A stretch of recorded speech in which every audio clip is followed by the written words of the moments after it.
Hi, Nicole Smithee here, and we are continuing our conversation around leadership and specifically the responsibility that we have as leaders to be climate control for the teams and organizations that we're leading, that we get to define and dictate the temperature, the approach, the attitude, the passion, the progress. We determine that. It's not circumstances, it's not past leadership, it's not lack of resource, it's not challenges, it's not that annoying, employee.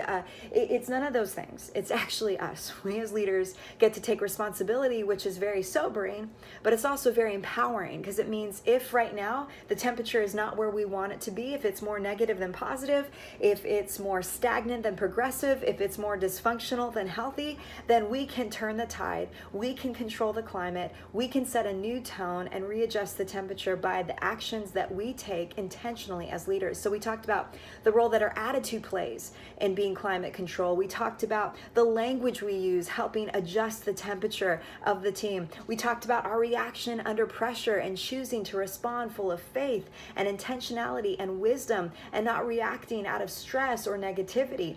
And today I want to talk about two other ways that we can control climate. I believe that we actually control the climate of the organization or the team that we're leading through repetition. Yeah, that's right. Repeat. Wash, rinse, repeat, right? Repeat, repeat, repeat. Disciplined, consistency, being predictable in all the right ways as a leader is a huge asset for your team. To know that you're going to use the same language, that you're going to respond the same way to situations, that you're going to embody the same values, that you're not going to have one idea one week and one idea the next week, and you're not going to follow through on those, but you're actually going to stay committed to the strategy that's going to lead you to progress, that you're going to show up on time, that you're going to respond to emails, that if people are counting on you for things, that you're going to show up, that you're going to be there for them, that you follow through. These are the kind of things that your team is looking for. And if you embody those things and you commit to being repetitive, you commit to being consistent, you commit to being disciplined, even in the details, then that kind of work ethic, that kind of expectation becomes contagious. Now the team isn't just expecting you to be this way, but that becomes the standard across the board. It elevates the strength of the team when you can be repetitive about the right things. So think about it. Think, how predictable am I when it comes to my attitude, when it comes to my positivity, when it comes to my follow through? And if you can see that there's some inconsistencies and you say, you know what, I actually don't always show up on time, or it's really hard for people to get a hold of me, or sometimes I don't get back to people in a timely manner, or sometimes I say that this is a priority and then in another meeting I say this is a priority, then make the choice to become consistent. Think about the ways in which you want to build culture through your consistency and start to tackle those things. Even if it seems like a minor detail, I promise you, if you implement it, it will add strength to the team.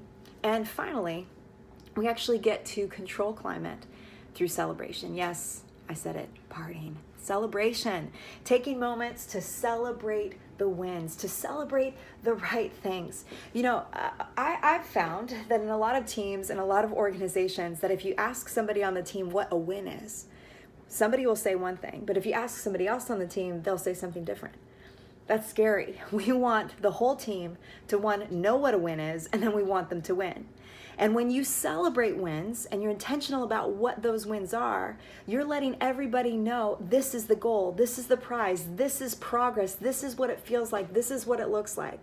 I want to encourage you to celebrate often, to celebrate consistently, to celebrate with your words, to celebrate with your time, to take a moment in the middle of the day if somebody does something excellent to say, that was excellent, this is what we're aiming for, to let the team know where there's been progress, that they can see forward motion, to celebrate with intention the things that you want to see more of on the team. Teams that celebrate victories are the ones that get more victories. If a team gets a victory and they never actually get recognized for that victory, it's hard for them to want to have the initiative to repeat it. Be a celebrating team, and I promise you, you will become a winning team and a winning organization in all the right ways. I hope that these videos were helpful for you. I hope that you feel more empowered, more encouraged, and more equipped to be a leader who controls climate. to make intentional choices that are going to shape the culture of your team or the culture of your organization, the culture of your home or your marriage for the better. If you have any questions, please leave it in the comments below and let me know how you are intentionally shaping culture, how you are controlling the climate right now where you are.